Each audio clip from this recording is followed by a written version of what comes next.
First on our list, the longsword, a symphony of brutality.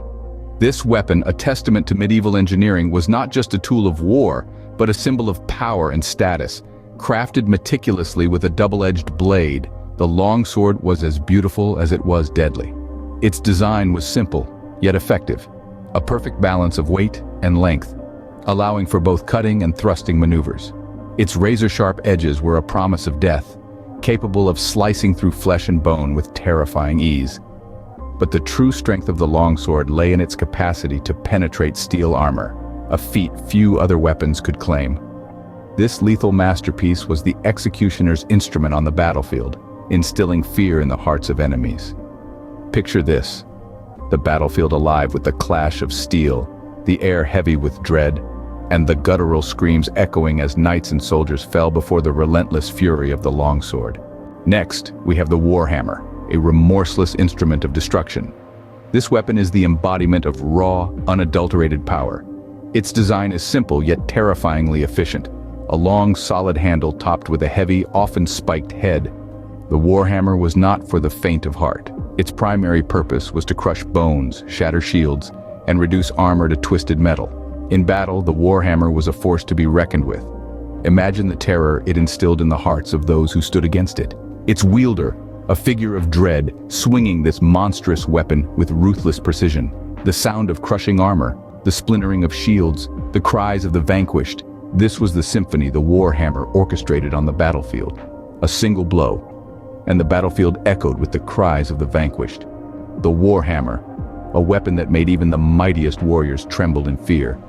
Now, behold the crossbow, a silent harbinger of death. This instrument of war is a marvel of medieval engineering, designed with a lever system that allows for the drawing of a heavy bowstring with less effort. Its deadly bolts, often tipped with iron or steel, were launched with such force that they could penetrate even the sturdiest of armor. The crossbow was the sniper rifle of the Middle Ages. It allowed a soldier to slay his enemy from a distance without the need for close combat. Imagine being on a battlefield, not knowing where death would come from, as these silent killers rained down their deadly bolts with ruthless precision. This weapon was not just a tool for killing, it was a psychological weapon, instilling fear and confusion in the enemy ranks. The crossbow, an unseen assassin, transformed battles into gruesome displays of precision killing. No armor was impervious and no one was safe from its relentless accuracy. Moving on to the poleaxe, a merciless executioner's tool on a pole. This weapon was a marvel of medieval engineering, a brutal blend of an axe, a spike, and a hammer, all mounted on a sturdy pole. This lethal trinity meant the poleaxe could cut, pierce, and crush, making it a versatile terror in the hands of a skilled warrior. Its axe head, sharp and menacing, could cleave through the toughest of armors with ease. The spike, a pointed promise of pain, was perfect for penetrating the chinks in an enemy's armor. And the hammer, a blunt instrument of death, could shatter shields and crush skulls with a single, well-placed blow. In the chaotic melee of battle, the poleaxe was a game-changer.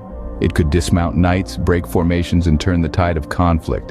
The poleaxe, a symphony of destruction, left nothing in its wake but broken bodies and shattered dreams.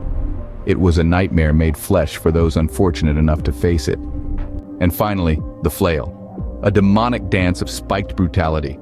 This weapon was a masterclass in chaos, merging both fear and destruction in a dance of death. The flail, with its two-handed grip, was not just a weapon, it was a spectacle of savagery. At the end of a chain, a spiked metal ball swung with wild abandon, turning the rhythm of battle into a deadly waltz. This was not a weapon for those who sought precision or control, rather it was a tool for those who reveled in unpredictability and mayhem. Its erratic swings, each one a promise of bloodshed, left opponents disoriented and defenseless. With every unpredictable strike, the flail rewrote the rules of engagement, turning the battlefield into a theater of terror. The flail was not just a weapon, it was a statement that said, "I am not here to fight, I am here to dominate." Its unpredictable swings and unforgiving spikes turned battles into gruesome spectacles of pure, unadulterated brutality.